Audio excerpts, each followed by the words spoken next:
Graça e paz, irmãos. Por favor, abra sua Bíblia no primeiro livro de Reis.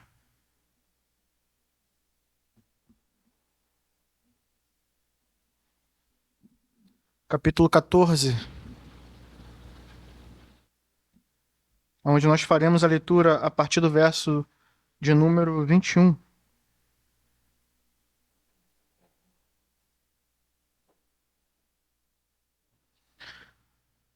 Hoje, ainda mais uma vez, dando continuidade a essa maravilhosa série que estamos acompanhando no livro dos Reis.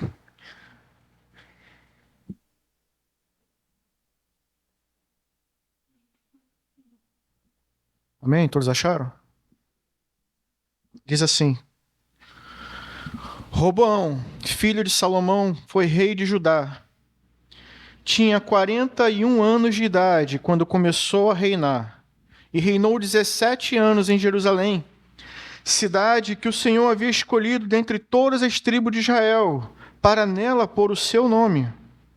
Sua mãe, uma amonita, chamava-se Naamá. Judá fez o que o Senhor reprova. Pelos pecados que cometeram, eles despertaram a sua ira zelosa, mais do que os seus antepassados o tinham feito. Também construíram para si altares idólatras, colunas sagradas e postes sagrados, sobre todos os montes e debaixo de todas as árvores frondosas.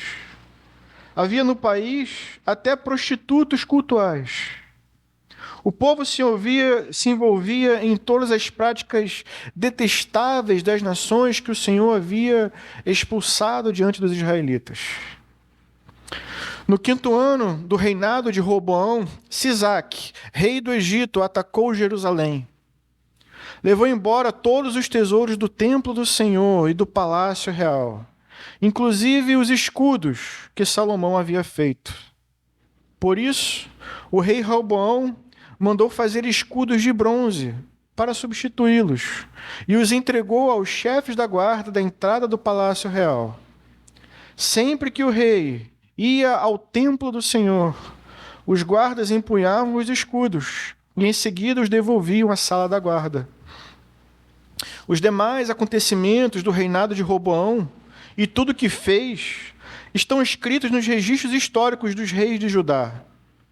Houve guerra constante entre Roboão e Jeroboão. Roboão descansou com seus antepassados e foi sepultado com eles na cidade de Davi. Sua mãe, uma amonita, chamava-se Naamá, e seu filho Abias foi o seu sucessor. Amém, irmãos? Já tendo orado, vamos dar início então a essa mensagem.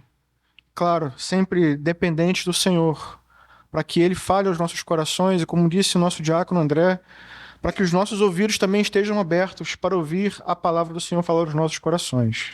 Amém?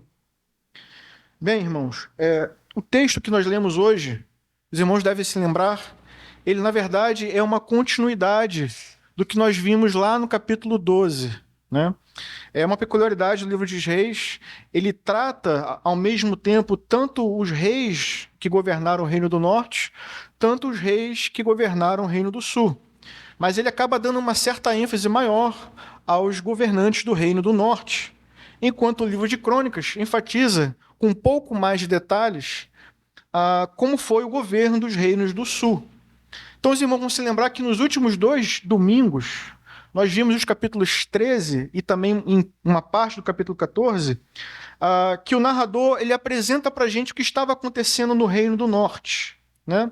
Vimos que Deus enviou um profeta até o Reino do Norte, anunciaram uma palavra de juízo, e vimos que, apesar de todos os sinais que foram realizados ali, Jeroboão permaneceu impenitente, não se arrependeu.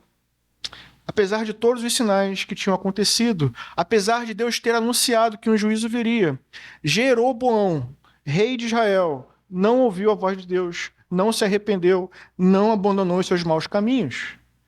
No início do capítulo 14, vimos inclusive que ele tentou enganar um profeta de Deus, fazendo com que sua esposa se passasse por outra mulher, demonstrando mais uma vez a impenitência do seu coração.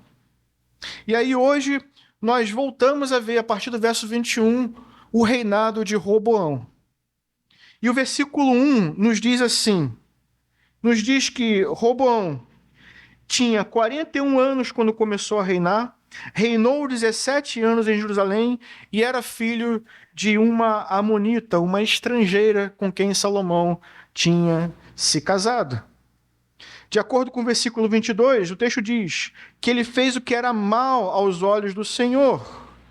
E de acordo com o versículo 23 e 24, ele mergulhou todo o reino em grande idolatria. E aí, a partir do verso 25, nós temos as consequências disso. Vejam que são poucos versos, irmãos, para retratar 17 anos de governo. 17 anos. O versículo 21 já diz isso. Foram 17 anos. 17 anos que ele governou. Bem, antes de avançar, a gente precisa recapitular, então, como foram esses 17 anos. Nós vimos, lá no capítulo 12 ainda, que tão logo Roboão começou a reinar, ele precisou tomar decisões muito importantes. O reino estava passando por uma transição de rei, de Salomão para Roboão, e ele precisava confirmar a sua autoridade enquanto rei de todas as tribos. Naquela época, o reino ainda era um reino unido, né? Como nós chamamos o Reino Unido de Israel. Mas nós vimos que quando Roboão viajou até Siquém, e ali houve uma grande assembleia, o povo apresentou para o futuro rei as suas demandas. Nós vimos que ao longo de todo o governo de Salomão, pesados impostos foram colocados sobre o povo, trabalhos forçados foram colocados, e o povo esperava que o novo rei se compadecesse e mudasse a política do reino, diminuísse a carga de trabalho, diminuísse a carga dos impostos, e colocaram isso diante do rei, ou melhor, do futuro rei, Roboão. E nós vimos que ele, então, ele pediu alguns dias para pensar, 3 dias, e aí foi então consultar os seus conselheiros. Nesses 3 dias, irmãos, nós vimos, ele consultou os homens idosos, que aconselharam ele a atender as demandas do povo.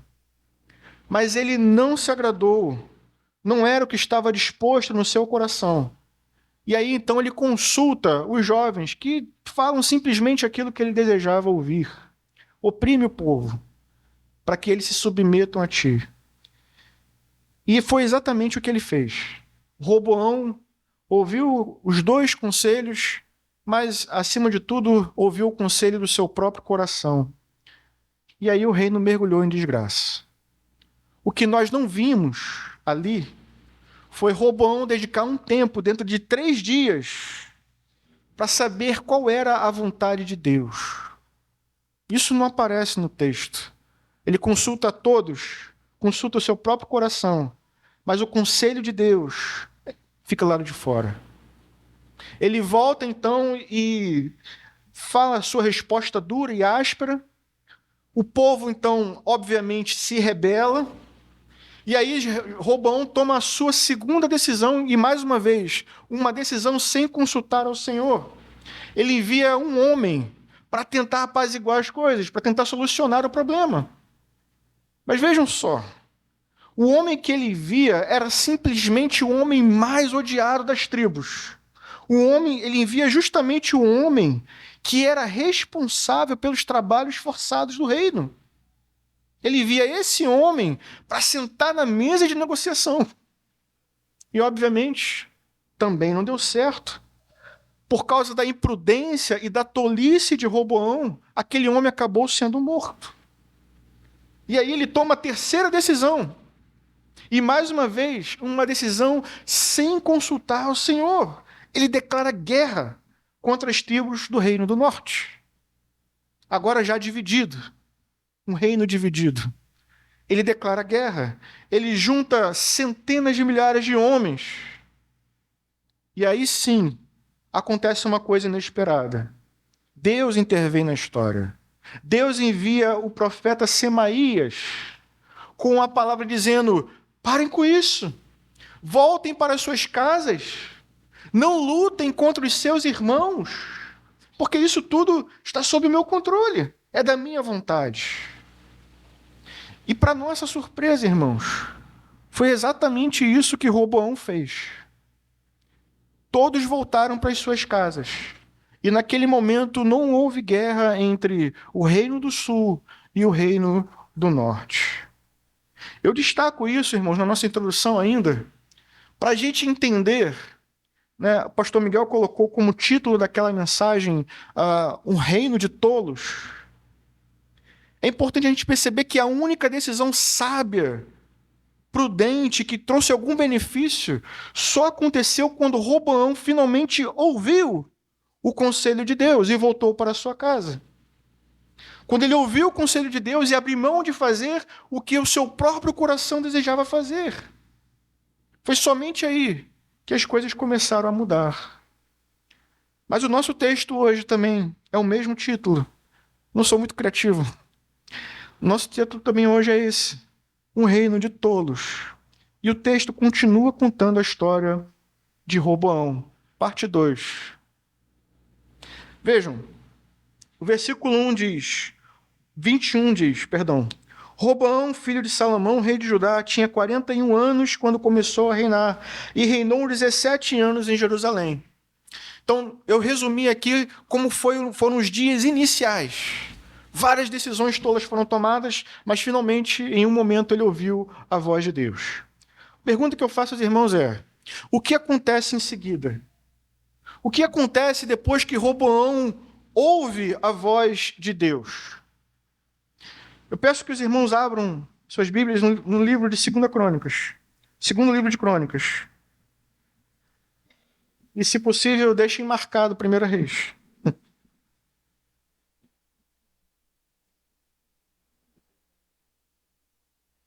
Segundo livro de Crônicas, capítulo 11.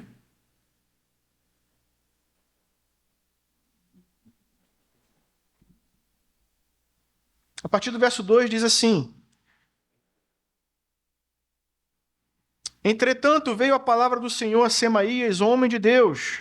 Diga a Roboão, filho de Salomão, rei de Judá, e a todos os israelitas de Judá e de Benjamim: Assim diz o Senhor, não saiam à guerra contra seus irmãos, voltem para casa todos vocês, pois eu é que fiz isso.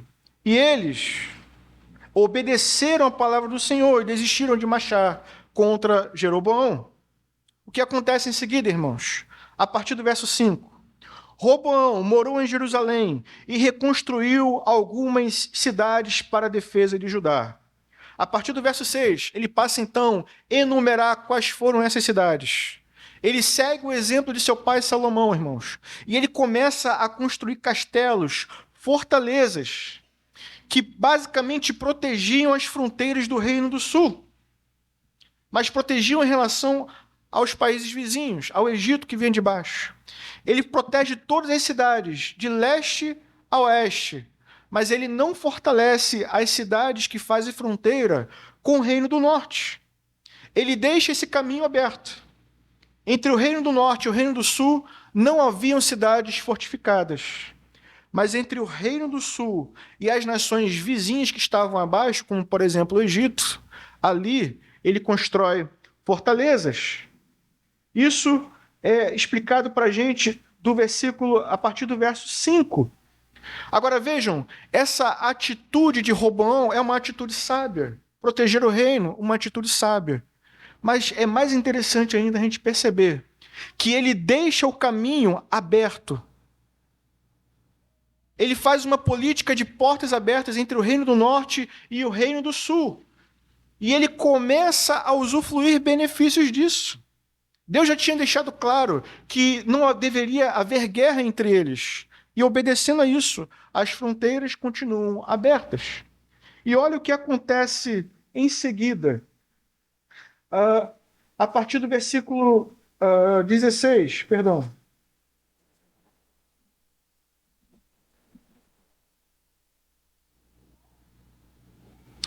versículo 13 diz assim: Os sacerdotes e os levitas de todos os distritos de Israel o apoiaram Os levitas chegaram até a abandonar as suas pastagens e os seus bens e foram para Judá e para Jerusalém, porque Jeroboão e seus filhos os haviam rejeitado como sacerdotes do Senhor, nomeando os seus próprios sacerdotes para os altares idólatras e para os ídolos que haviam sido feitos em forma de bodes e de bezerros. De todas as tribos de Israel, aqueles que estavam realmente dispostos a buscar o Senhor, o Deus de Israel, seguiram os levitas até Jerusalém para oferecerem sacrifícios ao Senhor, aos Deus dos seus antepassados. E aí o 17 conclui: eles fortaleceram o reino de Judá. Então vejam o que acontece. Quando Roboão decide ouvir a voz de Deus e aborta toda aquela ideia de guerra contra o reino do norte, ele aproveita essa condição de paz que Deus estava proporcionando e ele começa a fortalecer cidades importantes do reino. Né? Vejam que Deus abençoou o reino de forma que as estruturas físicas do reino foram fortalecidas. Entendem isso? Deus estava abençoando o reino de forma que as estruturas físicas, as construções, as cidades do reino estavam sendo fortalecidas. Mas não apenas as cidades, não apenas as construções. Deus também estava fortalecendo o reino no que diz respeito à sua moral e à sua espiritualidade. Porque homens piedosos, sacerdotes piedosos, sacerdotes fiéis, levitas que permaneceram fiéis a Deus, deixaram o reino de Jeroboão e se mudaram para o reino de Roboão. E assim fortaleceram não apenas a estrutura do reino, não apenas a estrutura física, mas também a estrutura moral e a espiritual do reino do sul. Imagine só, uma grande quantidade de imigrantes que eram piedosos, que se recusaram a se dobrar diante dos ídolos que Jeroboão tinha estabelecido. O reino, irmãos, estava forte. Vejam que Deus abençoou o fato de Roboão estar sob obediência à sua palavra. Isso é importante para a gente. Mas vejam o que diz ainda o versículo 17. Eles fortaleceram o reino de Judá e durante 3 anos apoiaram Roboão. Por quê, irmãos? Somente 3 anos. O texto diz: porque foi somente durante 3 anos que Roboão permaneceu fiel a Deus. Ele ouviu a voz de Deus, obedeceu durante 3 anos, e em seguida ele se rebela contra esse mesmo Deus.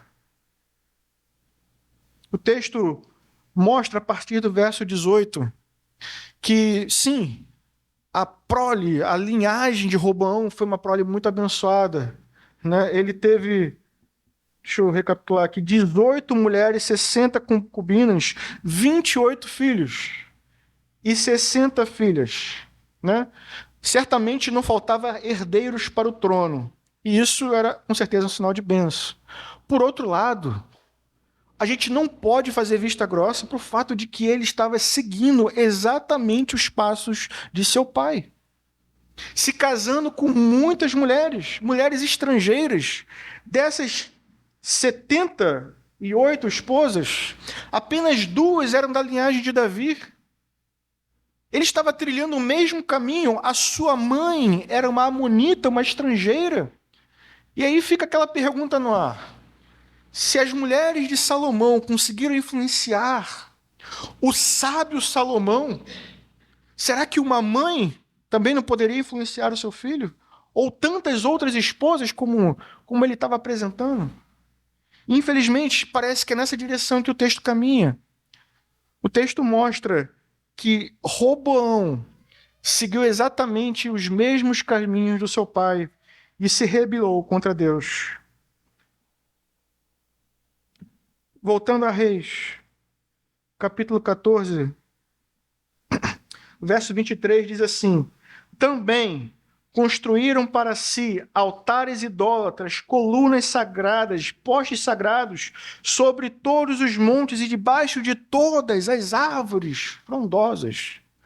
Imaginem vocês, irmãos, que o reino aonde Deus tinha escolhido para colocar o seu nome, aonde havia o verdadeiro templo construído por Salomão, aonde deveria haver a verdadeira adoração àquele que é o único e verdadeiro Deus.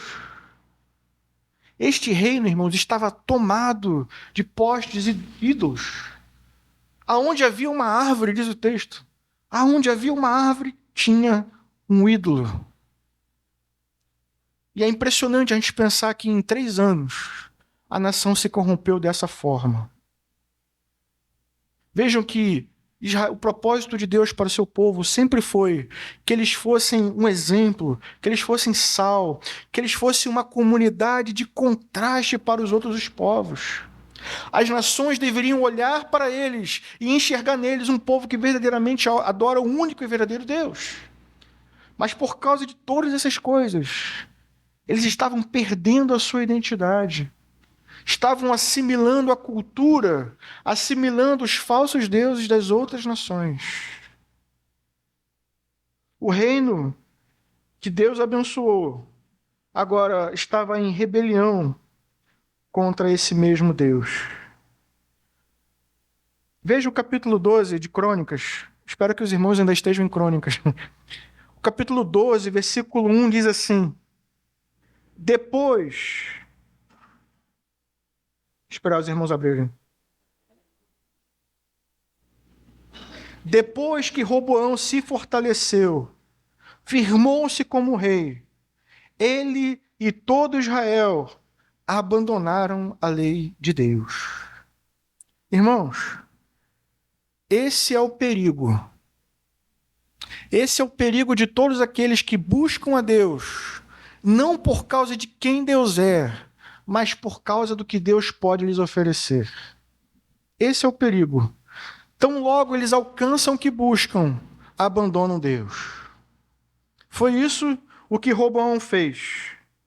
Enquanto estava almejando conquistar, fortalecer, se firmar com o rei, ele permaneceu fiel a Deus.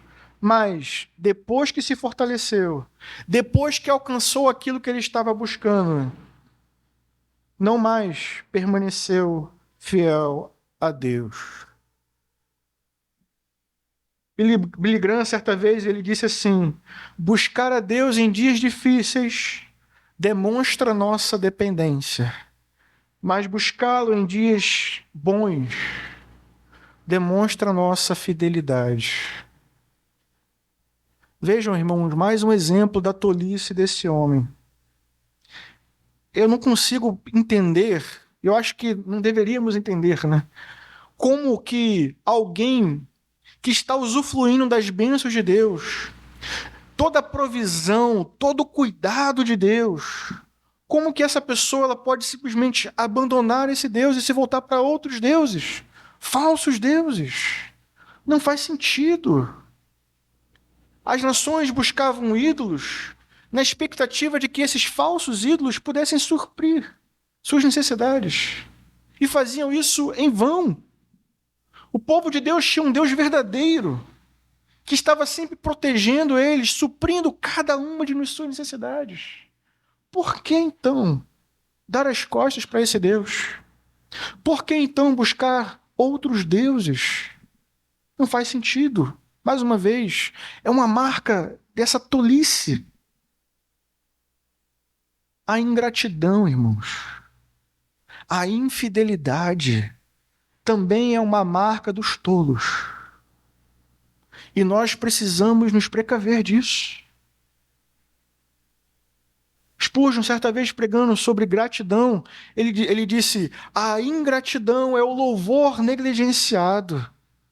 Diante de tudo que Deus estava fazendo pelo povo, a resposta adequada era louvor.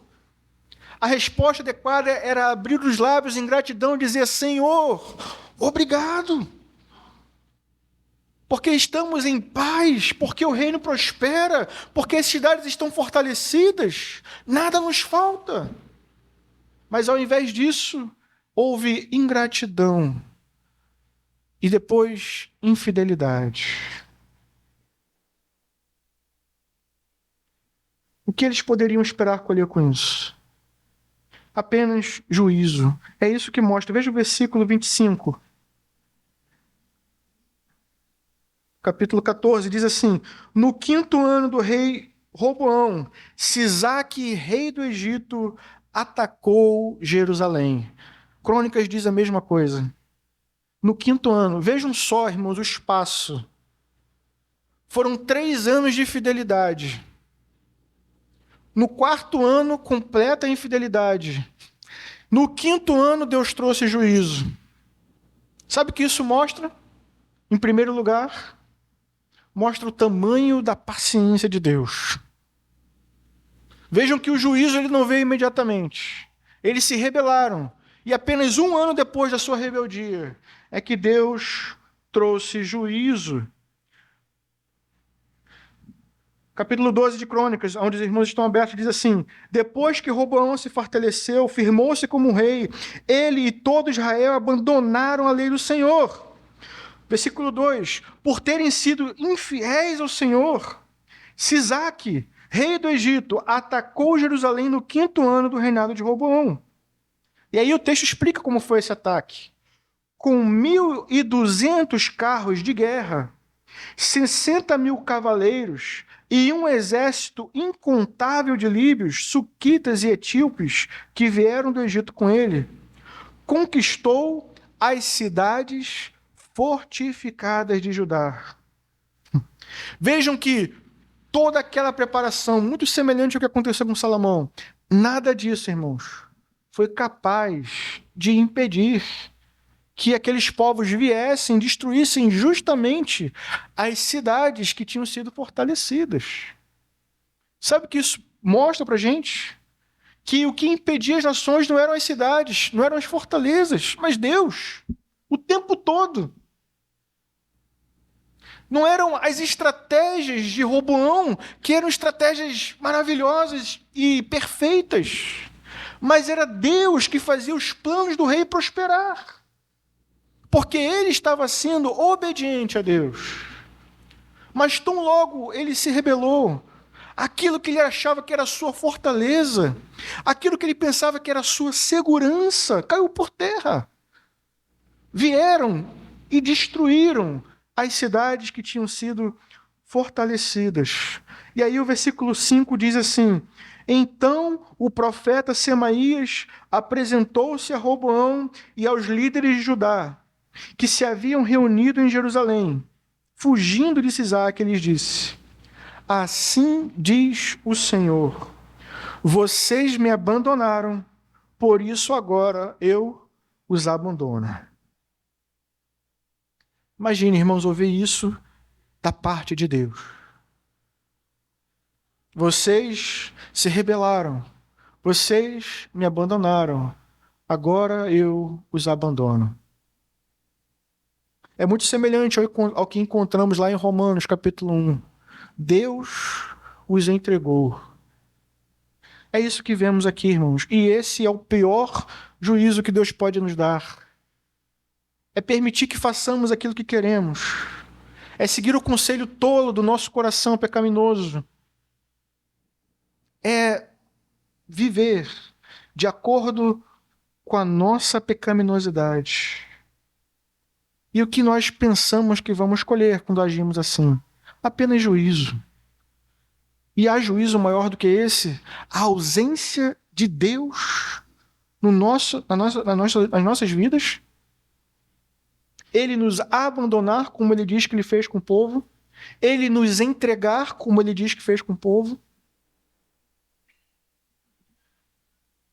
A pergunta que isso provoca em seguida é: como que o povo reage?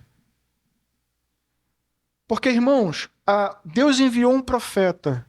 O profeta denunciou os pecados do povo. O profeta disse: olha, vocês abandonaram a Deus e agora por isso ele os entrega. Como reagir a essa mensagem? O povo tinha duas opções, irmãos: reconhecer a sua culpa ou permanecer em sua rebelião.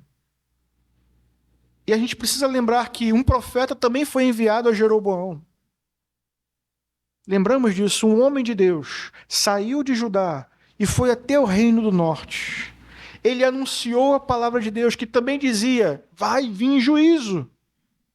Sinais foram operados ali e Jeroboão se recusou a se submeter à palavra de Deus. Pelo contrário, permaneceu em rebelião, como muitas vezes nós fazemos.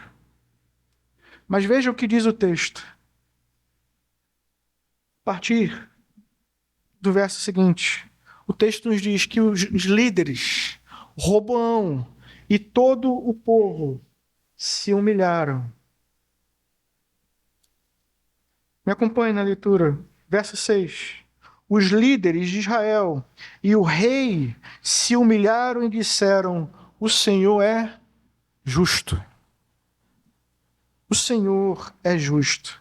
E a resposta de Deus foi a seguinte: quando o Senhor viu que eles se humilharam, veio a Semaías esta palavra do Senhor: visto que eles se humilharam, não os destruirei, mas em breve lhes darei livramento. Minha ira não será derramada sobre Jerusalém por meio de Sisaque. Eles, contudo, ficarão sujeitos a ele, para que aprendam a diferença entre servir a mim e servir ao Rei dos Reis. Vejam que Deus traz o seu juízo, um justo juízo. O povo ouve a palavra de Deus e reconhece a sua culpa. Reconhece que Deus é justo, mas reconhece também a sua miséria. Deus, em contrapartida, faz aquilo que ele prometeu quando o templo foi inaugurado.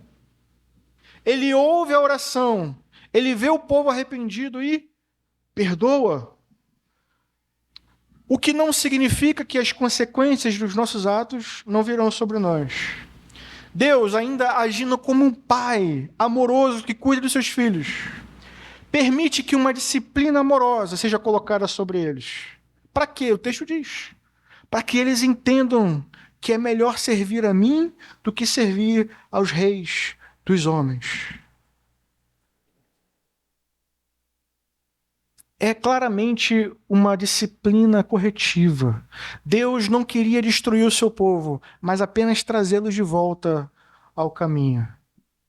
É isso que o texto nos mostra. E aí sabemos o que acontece em seguida. O reino fica ainda sob o domínio do Egito, de Sisaque. Sisaque pega os tesouros do templo, todos aqueles escudos que Salomão tinha feito, e leva embora.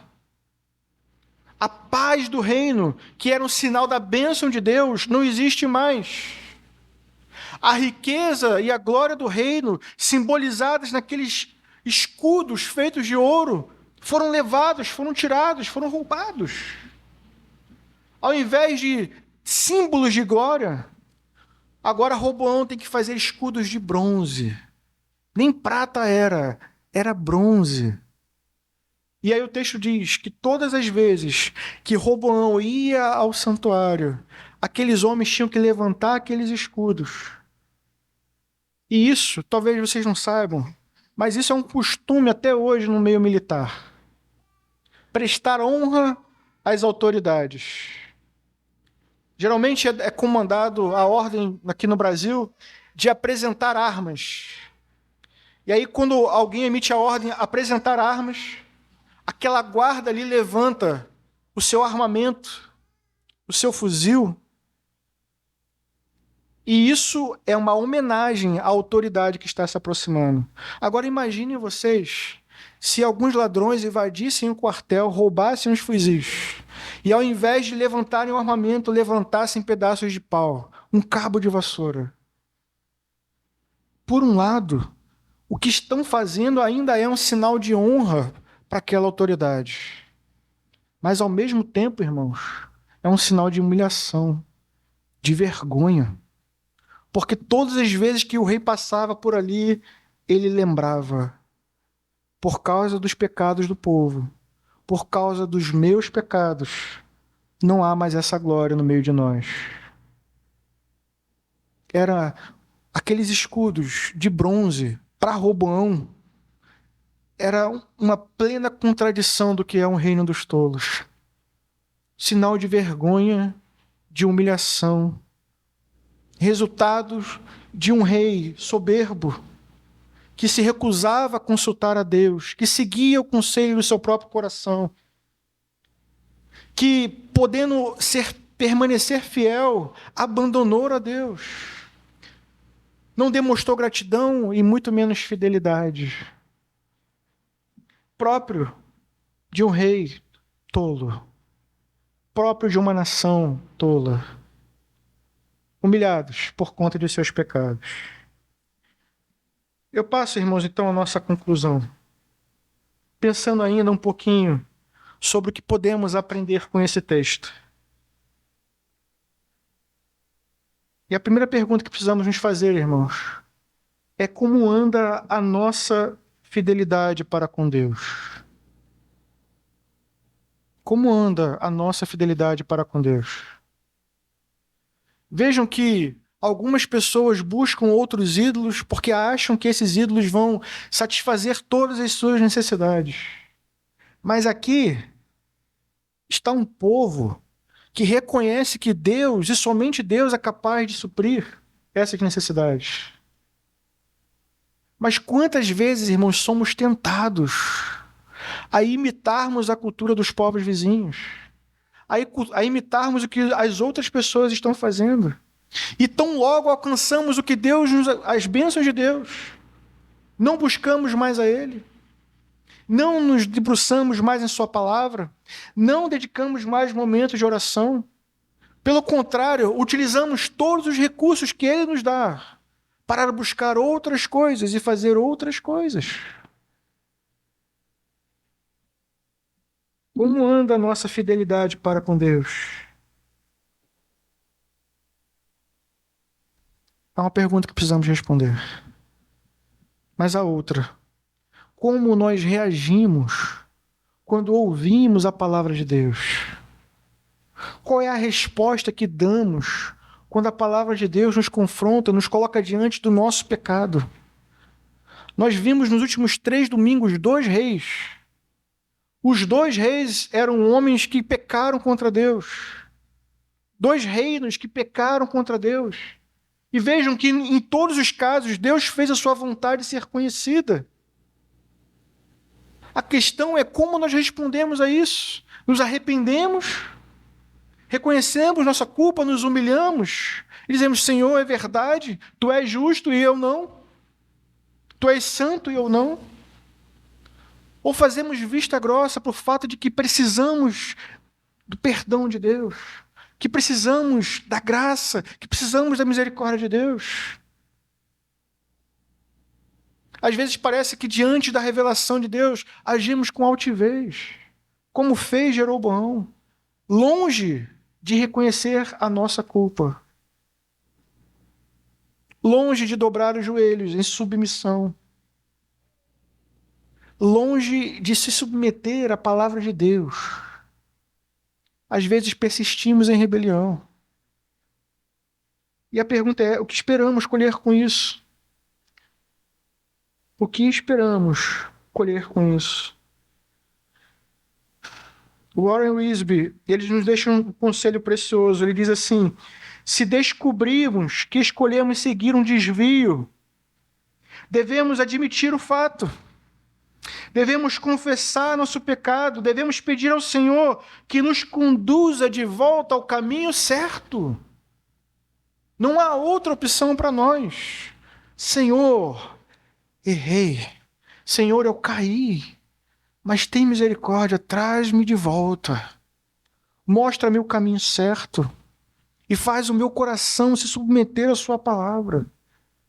Não há, irmãos, opção mais sábia do que essa. Reconhecer a culpa, abandonar o pecado e se voltar para Deus em obediência.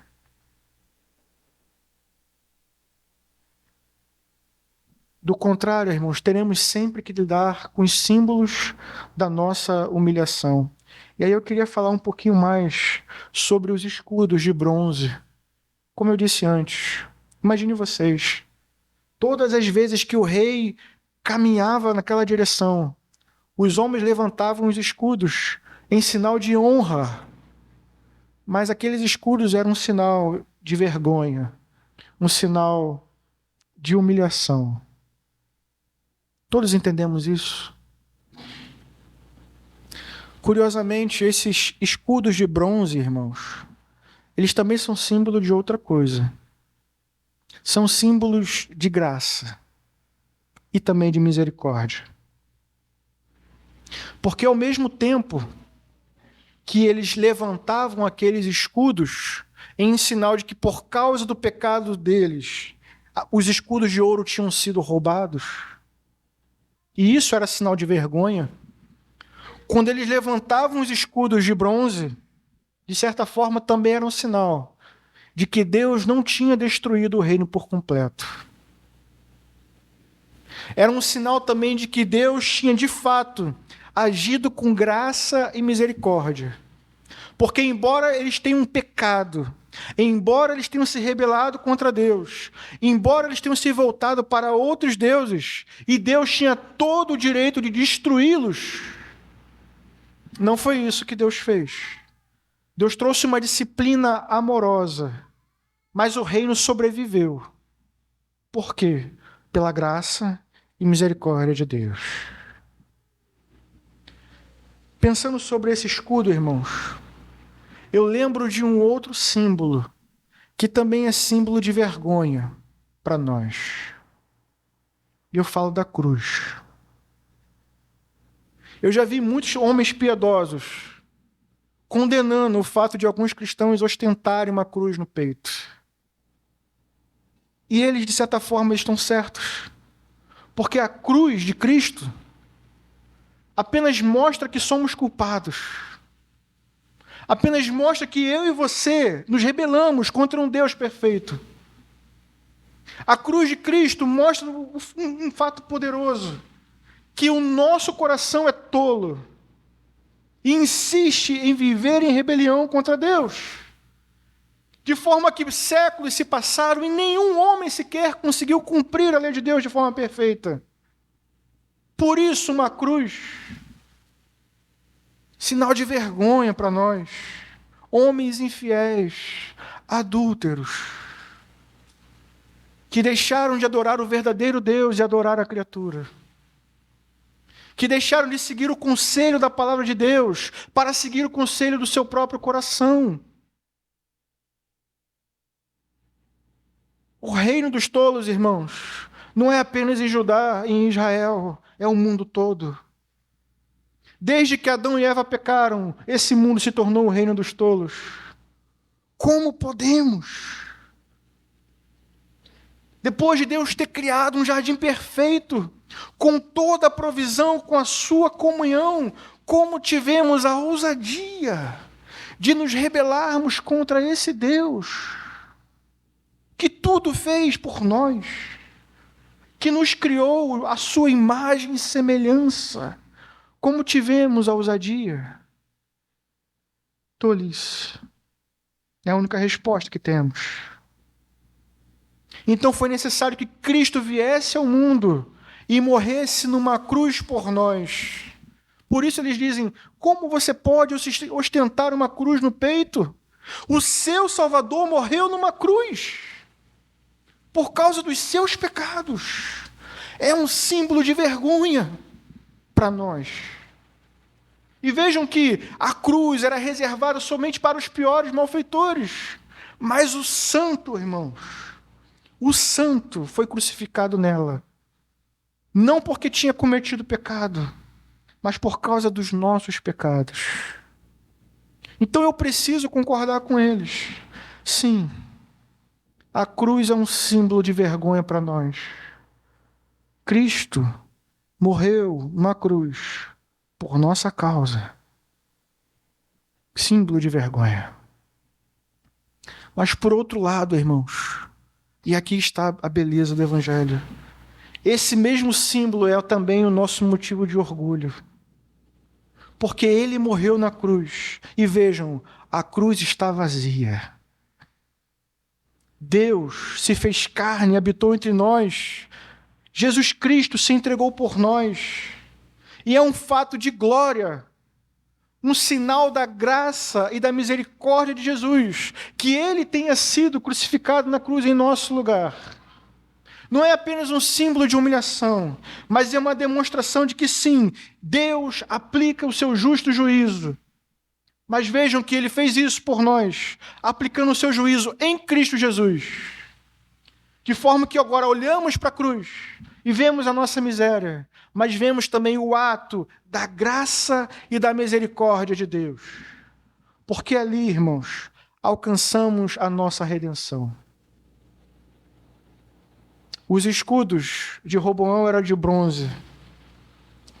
Lembravam que tinham sido assaltados. Lembrava também que o reino ainda sobrevivia.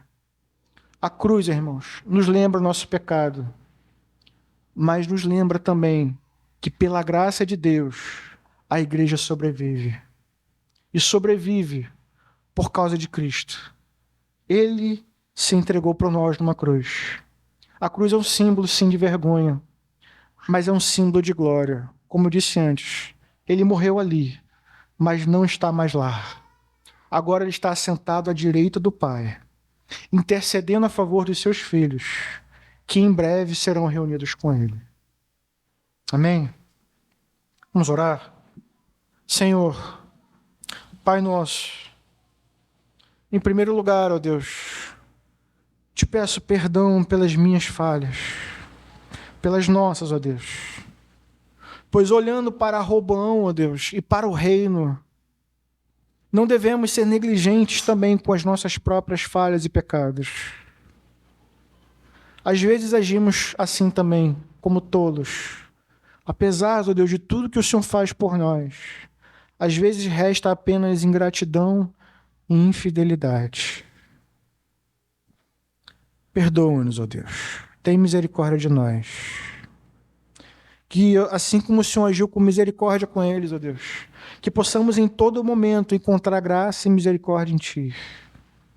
Olhando, ó Deus, para esse símbolo precioso, a cruz do Calvário, que nos lembra em primeiro lugar a nossa culpa, mas também nos lembra a grandiosidade do Seu amor por nós. Porque embora fôssemos pecadores, o Senhor nos amou. Embora fôssemos merecedores de um justo juízo, o Senhor, com graça e misericórdia, nos poupou. Mas o Senhor, Deus, não poupou o seu único filho. O Senhor o esmagou e se agradou em fazê-lo, por amor a nós. Ó Deus, que grande amor. Obrigado, Deus, mais uma vez, por tudo que o Senhor fez e tem feito por nós. E, ó Deus, eu te suplico, converte o nosso coração dia após dia, Senhor. Para que, diferente do que fez Salomão e Roboão, que o nosso coração seja íntegro, totalmente dedicado a Ti, que o nosso coração bata firme por Ti todos os dias de nossas vidas, ó Pai. E que não venhamos a nos desviar, que não venhamos a olhar para os lados, mas olhando para o alto, prossigamos firmes e constantes, pois sabemos que só o Senhor é Deus. Obrigado por tudo, ó Deus. Assim oramos, em nome de Jesus. Amém.